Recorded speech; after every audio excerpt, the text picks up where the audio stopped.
आदाब, मैं हूं सफदर रिजवी। आप देख रहे हैं लाइव एक्सप्रेस चैनल। अब देखें एक अहम खबर। क्या अल्लामा इकबाल की माला जपने या अल्लामा इकबाल का यौम पैदाइश मनाने या उर्दू डे करने से उर्दू बच पाएगी? एक सवाल ये भी उठता है कि आज जो लोग उर्दू को बचाने की बातें कर रहे हैं, उन्हें ये भी बताना चाहिए कि वे उर्दू को बचाना चाहते हैं या उर्दू वालों को। इतना ही नहीं, उर्दू को बचाने के नाम पर कोशिश करने वालों को ये भी बताना चाहिए कि उनकी कोशिशें कितनी कामयाब हैं, और अगर कामयाबी नहीं मिल रही है तो क्यों नहीं, और उन्हें क्या करना चाहिए। ये सही है कि हिंदुस्तान के ज़्यादातर शहरों से उर्दू का जनाजा उठ रहा है। उर्दू पढ़ने वालों की तादाद कम होती जा रही है।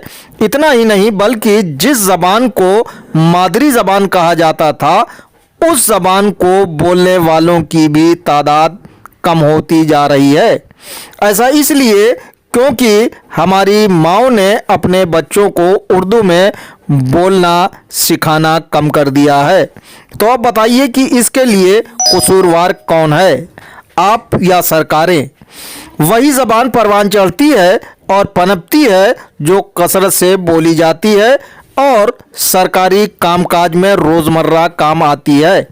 अब उर्दू ना तो कसरत से बोली जा रही है और ना ही सरकारी कामकाज की ज़बान या भाषा है, तो ऐसे में उसका ज़वाल या अंत करीब है। भले ही अल्लामा इकबाल फिर से जन्म ले लें और उर्दू के लिए दिन रात मेहनत करें, तब भी वे उर्दू के ज़वाल को या बुरे वक्त को नहीं रोक सकते। जहाँ तक उर्दू को बचाने की बात है, तो सेमिनारों से, मुशायरों से या उर्दू डे मनाने या अल्लामा इकबाल या उन जैसे दूसरे उर्दू के शायरों का नाम लेने से उर्दू को नहीं बचाया जा सकता। ऐसा करने वालों के लिए कहा जा सकता है कि वे सो रहे हैं या नशे की हालत में ऐसा कर रहे हैं, क्योंकि उनके इन इक़दाम से उर्दू का कोई भला नहीं होगा। अगर सचमुच वे उर्दू को थोड़ा बहुत बचाना चाहते हैं तो उर्दू वालों को बचाएं, जिनकी ज़िंदगी उर्दू की खिदमत करते करते नर्क या जहन्नम बन गई है। अगर उन्होंने इतनी खिदमत किसी दूसरी ज़बान या भाषा के लिए की होती तो वे किसी बड़े मनसब पर फायज होते, लेकिन उर्दू की सच्ची खिदमत करने वालों से कोई पूछता तक नहीं कि उनका क्या हाल है।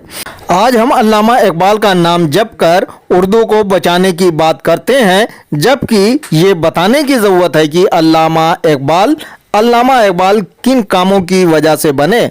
सच्चाई ये है कि आज लोग अल्लामा इकबाल के मेयारी शेरों को समझने की ताकत नहीं रखते, क्योंकि उन्होंने कहीं कहीं सख्त अल्फाज का इस्तेमाल किया है। आज उर्दू को बचाने के लिए ऐसे शायरों को पेश किए जाने की ज़रूरत है जिसकी उर्दू आसान हो और उसे आम आदमी भी समझ ले। हम उर्दू के एक ऐसे स्कॉलर का जिक्र कर रहे हैं जिसे बचपन से उर्दू से लगाव था। अच्छा और साफ लिखे, इसके लिए उसने खुशखत यानी किताबत सीखी। अच्छी उर्दू बोले, इसके लिए उसने उर्दू की तालीम हासिल की। मौलवी, मुंशी, आलिम और फाजिल की पढ़ाई की और सनद ली। इतना ही नहीं, बल्कि उर्दू की और खिदमत हो सके, इसके लिए उसने BA, MA और PhD किया।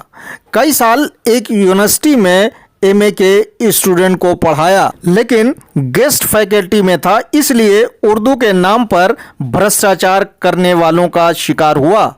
उर्दू की मैगज़ीन में काम किया, लेकिन जिन मैगज़ीनों के पढ़ने वालों की तादाद लगातार घटती जा रही है, वो इदारा उसकी क्या खिदमत कर सकता था, ये सबको मालूम है। इन बातों को बताने के पीछे मकसद ये है कि ऐसे उर्दू वालों की तादाद हज़ारों में है जो पूरे हिंदुस्तान में फैले हुए हैं। उनके दिल से पूछिए कि वे अल्लामा इकबाल के नाम की माला जप कर अपने बच्चों का पेट कैसे पाल सकते हैं। इतना ही नहीं बल्कि क्या ऐसे उर्दू वालों को कोई तंजीम अवार्ड देते वक्त याद रखती है, ये भी एक सवाल है जिसका जवाब शायद नहीं है। अब हम दिल्ली के कॉन्स्टिट्यूशनल क्लब में हुए उस सेमिनार का जिक्र करेंगे जो 9 नवंबर को अल्लामा इकबाल के यौम पैदाइश पर किया गया, जो बहुत ही खुलूस के साथ किया गया। चूँकि इसके करने वाले सैयद अहमद खां एक माहिर हकीम है, अदीब नहीं, इसलिए उनका माजून उर्दू की तबीयत ठीक करने में कारगर साबित होगा या नहीं, कुछ नहीं कहा जा सकता। और ये जानकर आप भी हंसेंगे कि वे उर्दू डे यानी उर्दू का इलाज पिछले 24 सालों से कर रहे हैं, लेकिन तबीयत अच्छी होने की जगह और ख़राब होती जा रही है। इसलिए अब हकीम बदला जाए या दवा, इस पर गौर किया जाना चाहिए। बहरहाल हकीम सैयद अहमद खां की टीम को जो भी सूझा उसके हिसाब से उर्दू की खिदमत करने वालों को चुना और उन्हें इनाम की जगह अवार्ड दिया।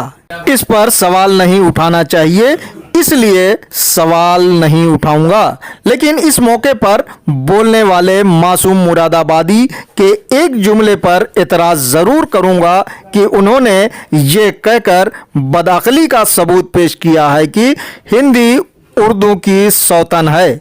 उन्हें जान लेना चाहिए कि कोई ज़बान किसी ज़बान की सौतन नहीं होती जिसे लोग अपनाते जाते हैं और जिसे सरकार बढ़ावा देती है, वो लोकप्रिय होती जाती है और दूसरी ज़बान धीरे धीरे ख़त्म होती जाती है। ऐसा ही हिंदुस्तान में दूसरी ज़बानों के साथ भी हुआ है। आज हिंदी का ज़माना है और हिंदी को पनपने और लोकप्रिय होने से कोई रोक नहीं सकता। उर्दू वालों को तो खुश होना चाहिए कि हिंदी एक ऐसी भाषा है जिसमें उर्दू के 60% से ज़्यादा अल्फाज हैं। उर्दू वालों को तो खुश होना चाहिए कि उनकी उर्दू को कोई नहीं मिटा सकता, बस नाम बदला है, वो भी उसी तरह जिस तरह बम्बई अब मुंबई हो गया है, अलीगढ़ हरिगढ़ हो जाएगा, फैज़ाबाद अयोध्या हो गया है, अमरोहा ज्योतिबा फूले नगर हो गया है, इलाहाबाद प्रयागराज हो गया है और औरंगज़ेब रोड अब्दुल कलाम रोड में बदल चुका है। इसी तरह बहुत सारे शहरों के नाम बदल दिए गए हैं। इसमें सिर्फ नाम ही बदला है और कुछ नहीं। बस उसी तरह बोलचाल में हमेशा उर्दू का बोलबाला रहेगा। आज अगर उर्दू को बचाना है तो अल्लामा इकबाल की जगह आसान लफ्ज़ों का इस्तेमाल करने वाले मीर अनीस और मीर दबीर जैसे शायरों को याद करना चाहिए। ये हिंदुस्तान के थे और यहीं की मिट्टी में दफन हैं और उनके मरसिए आज भी घर घर में पढ़े जाते हैं। इसलिए अब यौम इकबाल मनाने वालों को मीर अनीस और मीर दबीर और इन जैसे दूसरे हिंदुस्तानी शायरों का भी डे मनाना चाहिए। मौजूदा वक्त में एक अच्छे हकीम को इस तजवीज़ पर गौर करना चाहिए। इसी के मद्दे नज़र उर्दू को जो माजून दिया जाएगा वो उसकी बीमारी दूर करने में ज़रूर फ़ायदा पहुंचाएगा। आपसे गुजारिश है कि इस चैनल को सब्सक्राइब करें, लाइक करें, शेयर करें और कमेंट करें।